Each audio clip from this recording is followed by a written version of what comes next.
Hello guys, myself Ankur sir. Right now we are studying chemistry class 11 topic atomic structure. और guys, आज हम बात करेंगे line spectrum की. Before this starting video, just reminding you to just like the video, share this video and subscribe channel. Plus press bell icon so you'll get the latest notification from this YouTube channel. Well, Ankur sir के इस channel में आप सभी का स्वागत है. बात करते हैं लाइन स्पेक्ट्रम ऑफ हाइड्रोजन की. When electric discharge is pass through gases hydrogen. अब क्या करेंगे, एक मैंने गैस ली, हाइड्रोजन गैस, ठीक है, उसको एक ग्लास ट्यूब में रखा, ठीक है, ग्लास ट्यूब में रखा तो हाइड्रोजन गैस में जो थोड़ा सा मैं आपको एक पहले हाइड्रोजन एटम बता देता हूँ. ये लेट से एक न्यूक्लियस में मान लूँगा तो this one is orbit, this should be second orbit और this should be third orbit, right. So यहाँ पे क्या करेंगे, ये मैंने न्यूक्लियस मान लिया, ठीक है, बीच वाला क्या है, न्यूक्लियस है. अब क्या होगा कि ये हाइड्रोजन एटम है. कौन सा एटम है गाइज, हाइड्रोजन एटम है. यहाँ पर शुरू में इलेक्ट्रॉन रहेगा फर्स्ट ऑर्बिट में, शुरू में इलेक्ट्रॉन रहेगा फर्स्ट ऑर्बिट में. तो मैं जब इसको एक इलेक्ट्रिक डिस्चार्ज से पास करूँगा तो हाइड्रोजन एटम को एनर्जी मिलेगी.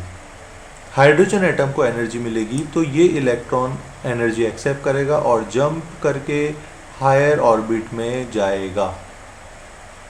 जंप करके कहाँ जाएगा, हायर ऑर्बिट्स में जाएगा. या तो फर्स्ट से सेकंड पे जा सकता है, थर्ड पे जा सकता है, फोर्थ पे जा सकता है, फिफ्थ पे, सिक्स, सेवन. इट डिपेंड्स कितनी ज़्यादा आपने एनर्जी दी, ठीक है. The hydrogen molecule dissociate and electrically excited.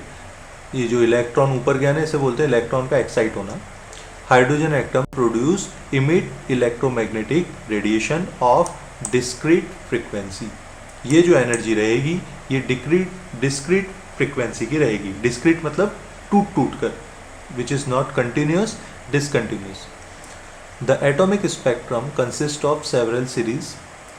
Particular lines बनती हैं जिसको अलग अलग साइंटिस्टों ने डिस्कवर करा तो उनके नाम पे अलग अलग नाम दिए. जैसे बामर एक साइंटिस्ट का नाम है. बामर showed in 1885 on the basis of experimental observation that if spectrum of line were expressed in terms of wave number. अगर स्पेक्ट्रम लाइन वेव नंबर की उसमें टर्म्स कर दी जाए तो new bar, right, miss 1/λ, then the visible lines of hydrogen spectrum obey the following formula.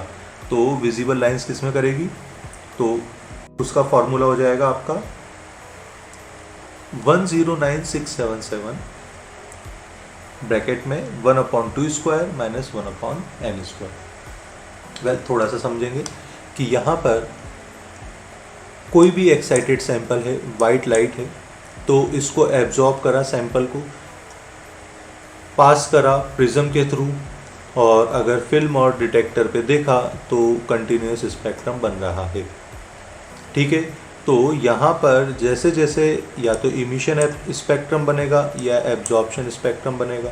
तो देखिए emission spectrum में शुरू में जैसे ही वेवलेंथ कम थी तो लाइनें पास पास थी, तो जैसे ही वेवलेंथ बढ़ती है तो लाइनें दूर दूर हो जाती. Same to same absorption spectrum में भी जैसे ही वेवलेंथ कम होती है तो लाइनें पास पास थी, बाद में लाइनें दूर दूर हो जाती. लेकिन वेवलेंथ बढ़ाने पर इमिशन स्पेक्ट्रम में ब्लैकनेस बढ़ती है, मतलब काला हो जाता है या डार्क लाइंस बनती है. और एब्जॉर्प्शन में शुरू में डार्क रहता है, बाद में कलर आता है, ठीक है. ये तो हुआ हाइड्रोजन के बारे में. तो ऐसे ही अलग अलग साइंटिस्ट आते रहे और उन्होंने अपने पैरामीटर दिए. तो जो अगर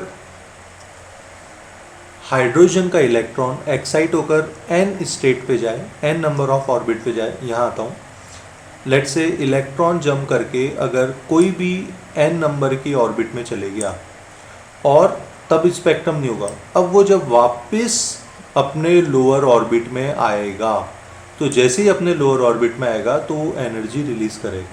इस एनर्जी से बनेगा हमारा स्पेक्ट्रम। ठीक है, क्या बनेगा हमारा स्पेक्ट्रम। वेल सो यहाँ पर अगर n इक्वल टू 1 पर आ रहा है, अगर n इक्वल टू 1 पर आ रहा है तो उसे बोलेंगे लेमन, अगर n इक्वल टू 2 पे आ रहा है तो उसे बोलेंगे बामर। अलग अलग साइंटिस्ट हैं, अगर n इक्वल टू 1 पे आ रहा है तो लेमन, n इक्वल टू 2 पे आ रहा है तो बामर, n इक्वल टू 3 पे आ रहा है तो पाशन, n इक्वल टू 4 पे आ रहा है तो ब्रैकेट, और n इक्वल टू 5 पे आ रहा है तो पीफंड, और ऐसे अलग अलग साइंटिस्ट हैं। तो इनके जो स्पेक्ट्रल रीजन हो जाते हैं 1 पे आने पर अल्ट्रावायलेट रेज बनती, 2 पर आने पर विजिबल स्पेक्ट्रम होता है, अदरवाइज इंफ्रारेड स्पेक्ट्रम बनता है। तो एक साइंटिस्ट थे रिड्सबर्ग, कौन से थे? रिड्सबर्ग। उन्होंने इन सबको कंक्लूड कर दिया।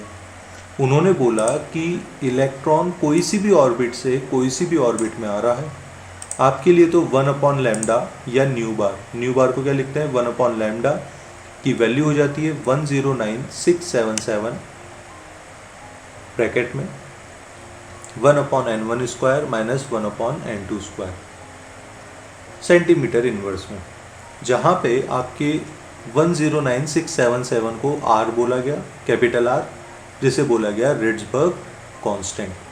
तो आप ध्यान रखेंगे रिड्सबर्ग कांस्टेंट की वैल्यू कितनी होती है 109677 सेंटीमीटर स्क्वायर। ठीक है, सो यहाँ पे इलेक्ट्रॉन किस ऑर्बिट से किस ऑर्बिट तक आ रहा है, इस हिसाब से हम 1 अपॉन लैम्डा या वेवलेंथ भी फाइंड आउट कर सकते हैं। ठीक है, तो ये तो बात हुई लाइन स्पेक्ट्रम हाइड्रोजन स्पेक्ट्रम की, बहुत इंपॉर्टेंट है, इससे फॉर्मूला बहुत याद कर लीजिए, न्यूमेरिकल आते ही आते हैं। ठीक है, वेल लाइन स्पेक्ट्रम किसके लिए होता है, थोड़ा सा रिपीट करता हूँ। लाइन स्पेक्ट्रम किसके लिए होता है? अगर किसी हाइड्रोजन एटम में या एक ऐसे एटम में जिसमें एक ही इलेक्ट्रॉन होता हो, जैसे हीलियम प्लस, लिथियम प्लस 2, तो बेरियम प्लस 3, तो इसमें एक इलेक्ट्रॉन, पहले तो एनर्जी हम देंगे तो इलेक्ट्रॉन जंप करके हायर ऑर्बिट में चले जाएंगे, फिर वो इलेक्ट्रॉन वापस नीचे आएंगे तो इलेक्ट्रॉन एनर्जी रिलीज कर देंगे। इलेक्ट्रॉन कौन सी ऑर्बिट तक आके रुकेगा इट डिपेंड्स, और सबके लिए हम रिड्सबर्ग इक्वेशन या रिट्स इक्वेशन से वेवलेंथ या वेव नंबर को फाइंड आउट कर सकते हैं, इवन दो फ्रीक्वेंसी एनर्जी को भी फाइंड आउट कर सकते हैं, because we know that E equal to H C upon lambda. तो कोई सी भी वैल्यू हो सबको हम पता कर सकते हैं। ठीक है, well of all the elements hydrogen atom has the simplest line spectrum. अच्छा, हाइड्रोजन एटम कौन सा स्पेक्ट्रम बनाता है? तो लाइन स्पेक्ट्रम बनाता है, which is discontinuous in nature. देखो ये आ रहा है ना, यहाँ पे अगर ये ऑर्बिट है n equal to 1, n equal to 2, n equal to 3, 4, 5, 6, 7 infinite, तो अगर n इक्वल टू 1 पे आ रहा है कहीं से भी तो ये कहलाएगा लेमन सीरीज, जो कि अल्ट्रावायलेट बनाता है।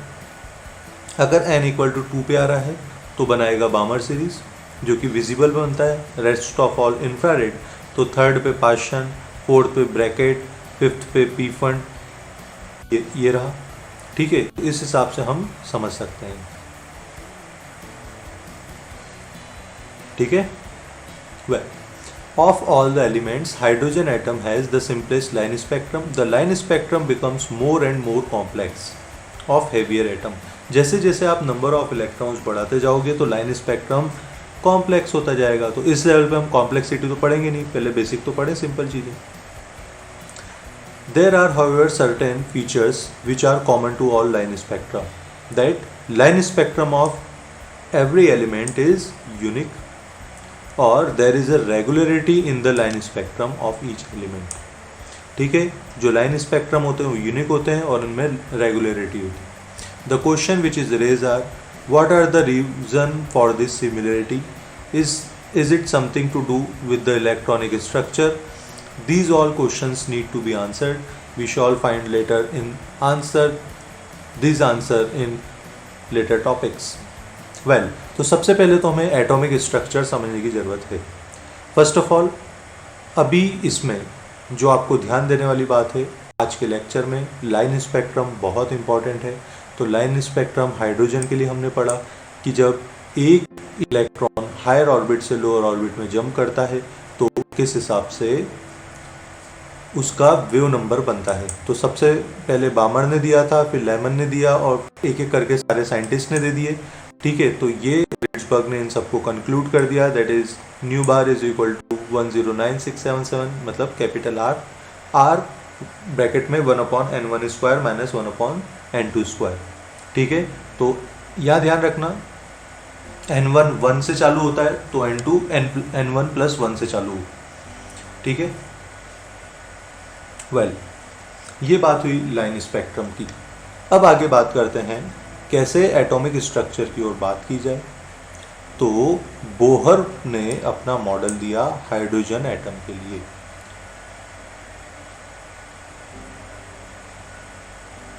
नील्स बोहर बहुत इंपॉर्टेंट है। नील्स बोहर ने एक अपना स्पेक्ट्रम दिया जिससे हम बहुत इंपॉर्टेंट चीज़ें समझ सकते हैं। वेल गाइस अभी के लिए इस वीडियो में इतना ही, क्योंकि बोहर मॉडल है अपने आप में बहुत इंपॉर्टेंट और यूनिक टॉपिक।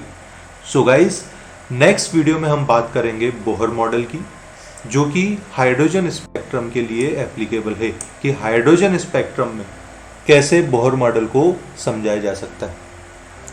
ठीक है, आज के लिए आपका एक वर्क की जो न्यूमेरिकल्स हैं